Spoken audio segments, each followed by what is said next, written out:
by now, the flying Dorito, the giant triangle, and as a kid, to me this was a plane that wasn't super distant. I know to a lot of people, especially in modern popular culture, it's something that's been brought to prominence by its appearance at some flying displays, but also through media like War Thunder. But for me, I grew up loving this plane. In fact, I'd already built one of these many moons ago, and I mean, it was bad, but I got the exact same boxing for this video. In fact, I was lucky enough to see the more recent variant, the Viggen, while still in service with the Swedish Air Force at the first Fairford air show I went to as a child. Despite this, it's the Draken that has become one of the most captivating and fascinating aircraft in all of aviation history. Naturally, a display team exists with this aircraft, and if you've been following this series, then you already know where this has come from. Initially with the Saab J29 Tunnel, and then with the J34 Hunter, the Acro Hunters, and now with the Saab Draken with the Acro Deltas. This isn't some silly kind of play on words either, it's just a very literal name, much like with the Acro Hunters. For the Hunters, it's the Acro Deltas because it's the Draken, it's a giant delta. If you're new to this channel, make sure you subscribe to the channel, and you can follow me on social media as well. I'm on Instagram or Reels and on Facebook, but more importantly is the Discord, which is an active forum for people to look at the current builds they're doing and also look at the finished builds and just create a really wonderful, positive modelling community. So make sure you join that. The link's in the description below. We'll have a guest in this video too, which is Fenris. Hey everyone. They're not actually here, but we did all this through Discord. They are another content creator who makes scale models, but they don't just look at aircraft, they do all sorts of things from dinosaurs to cars, and most recently did, well, at the time of filming, so quite a while ago, a battle between two samurai. So make sure you go and check them out too. But I got them to come along and help me understand how to airbrush better. In the last video we did the Acro Hunter and I looked at airbrushing for the first time after doing my last hand painted one on the Tunnel.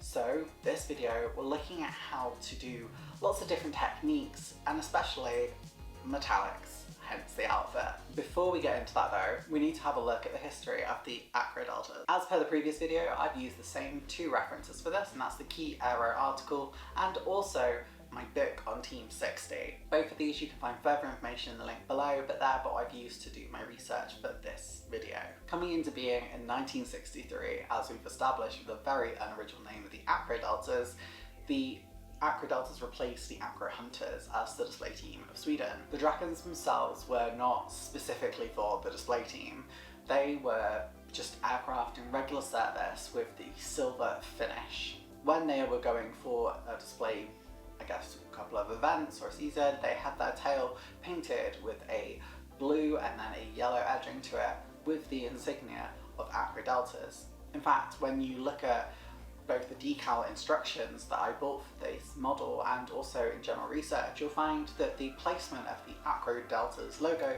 changes because they had to be painted on and off constantly whenever they were performing. Seeing service with Denmark, Finland and lastly Austria, the Draken was an international success. As a result, the display team actually got to perform at Paris Air Show in 1965. Very extravagant compared to the previous teams that we've looked at. The Acro Deltas had an extremely short lifespan, only lasting a few years. Another team would rise up to replace the Acro Deltas, however, though using a different namesake. That's definitely something we'll look at later. I wonder if the book that I referenced at the start for Team 60 has anything to do with this. Who knows? Now that we've understood where the team have come from, we need to look at the history of the model kit. The Airfix Draken, this one we see here, but not this boxing, was released in 1971 and would be re-released again up until 1979. There was also an MPC boxing, which is the export market, in 1982. The artwork I dislike the most came out in 1983, before thankfully being replaced in 1987. This artwork was reused again in 1989 and 1990. The last boxing was a Swedish Airfix boxing, and I've always really liked that kit. I don't know why, it's just something odd about it. I mean, being in the UK, of course. But I've never had it. It still comes up every now and again, but it's not worth the price considering how old a lot of the kits are, so, you know, it is what it is. But I miss the days of those really weird sets that Airfix would put out. I mean, they had like the History of Flight, they had the Naval set, they had RF set, and of course the standard one was BBMF. Of course, the Draken has been released by other manufacturers, including Mr. Craft and Aeroplast, who are... Well, I wouldn't buy a Mr. Plast kit if you can help it, because you'll just have a kit with no decals, pretty much. The kit that seems to be the most popular is the Hasegawa kit, unsurprisingly viewed as being very high quality and fairly accurate compared to the existing offerings. Micromere have released the most recent boxing from 2024, and it looks good, but I haven't built it, so I couldn't give you my full opinion, but people I've spoken to have said it's a really nice kit, and I mean, compared to the older kits, it's probably a much better. As we've spoken about in previous videos, Hella did some unusual boxings back in the day. This included sort of German, Finnish and Swedish boxings of kits, and indeed they did release a Finnish Draken under the Hella brand alongside the standard Hella releases they, well, released. As we mentioned at the start of the video, I chose to do the Airfix version purely for the nostalgia of having done one before, as you've seen both previously and now. I did the Draken, the Tunnin and the Gripen. The only one I hadn't done is the Viggen, and I have no idea why I've never done that one. It's definitely still on the list for me to do. Obviously today I'm doing completely different marking, however, so I won't really be using a lot from the kit decal wise. I'll be using separate decals for the Acro deltas from Rebel Hobby. Okay, so let's get inside this boxing of the Saab Draken. I really like the box art on this, by the way. It's dramatic yet effortless. Really like it. On these older boxings you do have a detailed explanation of the aircraft on the back and then the size and model on the side, which is similar to new ones. You can see the contents of the model there and the instructions. The instructions are at that awkward point of Airfix where they're not like bad, but they're also just like not good. So they are what they are. They're quite simple. They're not too hard to follow, but they could be better, definitely. As for the contents of the box itself, you can see that you get two main sprues and then the two fuselage halves. As obviously the wings sort of form part of the fuselage in the end, this looks a lot more straightforward than other models. The details aren't horrific, but if you were to buy a more modern version of the kit, well, like the Micromere or the Hasegawa kit, I am pretty much definitely certain you get a better quality kit. The transparency is fine. It's not up to Airfix's newest standards, but this is a much older boxing, so again, like, it's a product of its time. Decals again are, well, Airfix's decals were never the greatest back in the day, but look, you get the Airfix club flyer from back then. The construction of this kit is very easy. The two fuselage halves were, well, in need of a bit of love to get rid of all the excess plastic off them, and after that, it fell together really effortlessly. I seem to remember I was putting this together whilst I was still finishing off my Hunter. I was doing this sort of on the side and then let it all dry overnight, so it's definitely an easy build. It is one of the things I do find about these old Airfix kits is they didn't do parts for the sake of it as much, whereas we definitely see that today. So some of these older kits can definitely be really nice, like comfort or easy builds, because they're so much more straightforward, except the NAT, because the old Airfix NAT is just horrendous, and we know I have a vendetta against that kit. As usual, I'm using Revell's glue just for the fuselage halves. This is my go-to glue, to be honest, when I'm sort of gluing the main larger components of any aircraft together. It gives you just enough sort of give that if you need to move stuff around you can, and the strength that you need as well, whereas I find some of the other manufacturers' glues not to be to my liking. But again, this is just a preference thing, and probably just because I've grown up using the Revell solutions. The fuselage halves fit together really nicely, or at least I think they did, and then after that it was time to get the wings in place. This is where it becomes the big Dorito. I do love that that's become such a meme on War Thunder's community. The wings are just slot into place and will require some filler. I'm aware of that, and you will see that later during the construction process. There is also a separate part that goes into the engine, And I do actually remember to put this in for once because I am, well, infamous, I guess, for forgetting to put these parts in. The tail section right at the end goes on as well to give the Draken its powerful, distinctive look. Already we've got an aircraft that looks complete, and to be honest, especially for children, this is quite cool because it means you could literally paint this now if you just wanted something to play with. Obviously we're going to try and complete the model. I did end up losing 2 parts. Now you can see these bits I'm putting on by the sort of the root of the engine. There are separate bits that go on near the cockpit that I did end up losing one of and having to make a separate bit out of sprue, but I don't think it's overall too bad considering my really poor scratch building skills. The front landing gear has a bay that you slot into place, and once I was ready to do that, just beforehand I popped some weight in and used Airfix to pop it all into place, or gluing glaze, I can't remember, I'd never remember what I call it, but it was quite messy. I got a lot of it on the table because there's a lot of areas where the glue just can leak through, but it worked in the end, and I do not have a tail sitter. I have a lovely model that sits flat on the table, which is exactly what we want. You could also put a lot of weight in the nose as well. Popping some of the detailings on now. These are just sort of the final additional parts. That's the one bit in the middle and then that bit on the side, and that's one of the bits that I lost. It sort of flinged off and then I never saw it ever again, so I made a separate bit out of sprue. It happens, we've all been there. Once that was done though, the model was pretty much complete. Obviously landing gear would need to go on, but that's not too hard. And we then popped on a lot of Revell's filler, which we then sanded down afterwards to get a nice, lovely finish on this model. I think the construction of this kit was relatively straightforward, but now we need to get into the hard bit, which is the airbrushing. As you may have seen in my previous video, Gallery reached out to me to provide me with an airbrush, and as a result I now have a GH80 39. Now they haven't met any conditions on me receiving this, so we'd literally just use a feature in your videos and see if you like it. So that's the airbrush I'm going to be using. Also got Fenris here to help me, as I mentioned previously in the video, so between these two hopefully we can get a good product.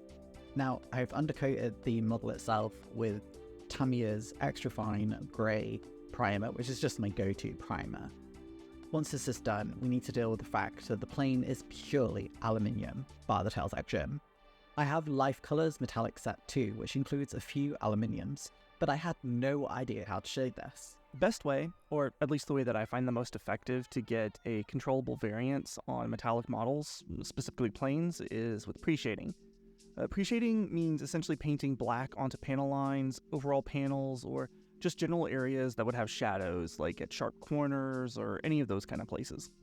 I have no idea what I was doing, but Fenris kept an eye on me. Yeah, you definitely want it to be a little bit darker, bit timid when you first started. Well, I'm just a shy girl, what can I say? Right. Knowing when I'd finished was confusing too. Like, was there enough black?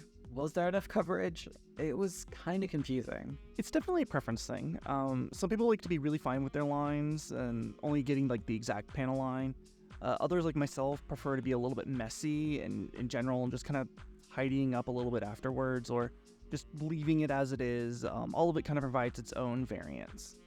Once I got going, I think I got a feel for it. You really did, and I was glad I could help you build your confidence to get enough lines and panels just really blacked out. It was then time to spray the aluminium, or aluminum. Initially, when I did this, I massively overthinned my paint. I'm relatively new to painting properly with a nice airbrush. My previous attempts were always for coverage rather than, precision or nicety. I could never achieve control I needed to do the fine lines, except on my CR714 video, which for some reason I did really fine with. This was me really trying to master airbrushing, so I can use it as a primary painting method. Yeah, and knowing how to thin your paints to the right consistency in and of itself is a learning curve. Wiping off the over-thin paint can be really easy because it's not really dried down anyway. Right, and I was lucky that I could do this. when putting the paint down, going slow with the thing and building layers and then building up over time really does allow you to control how much black or how much color is showing through from underneath, and it really gives you, just that fine control over how much of each color you're getting. Kind of like a top metallic coat for like a top coat on nails. Sure, if that would make sense to you. Again, it's a matter of taste. You can go for a cartoony, exaggerated, fun look. Go for a barely touched, go for a deeper look. I wanted to go for used but not gross, because the Acro Deltas had their symbols painted on and then were removed right after to go back into service. Right. So, you have the luxury of just going for a middle ground. With pure metal looks on vehicles, you want to look at the plane in different lights too and at different angles, just so you can see how much is showing through. In the end, I think I got like a nice overall look. I even got bold and used exhaust jet color underneath on the jet, which appeared from research to be the only place where you'd really get significant discoloration from the aluminium. We had more to do after our initial session, right? Yeah, so I actually went and painted the blue and yellow on the tail fin after we'd sat and done our Discord call, because I kind of knew what I was doing for that. Well, I say this, but I also managed to really mess up by having the airbrush on too high pressure, meaning that the blue and yellow constantly oversprays significantly, but that is a learning curve, to be sure. Hey, at least it wasn't a camo scheme. That just meant I had to go and repaint a lot of the aluminium into the rear of the aircraft.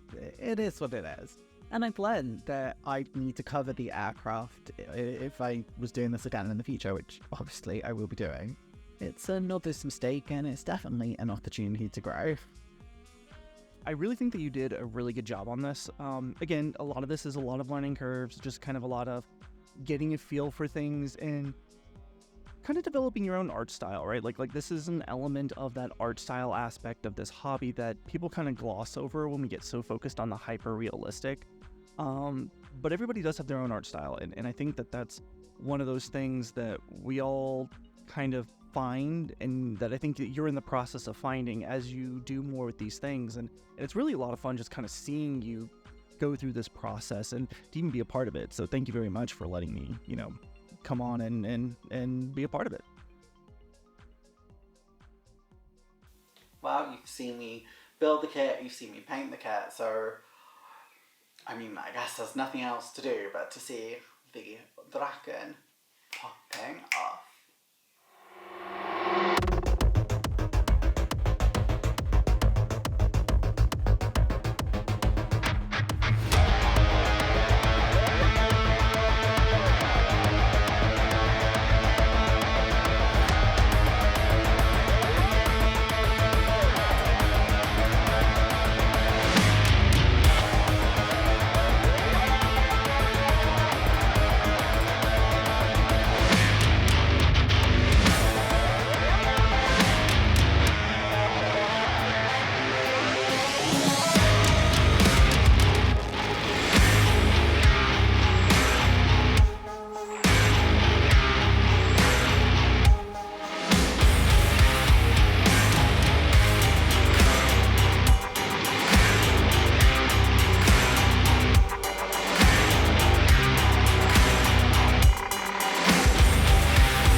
Okay, and we are done.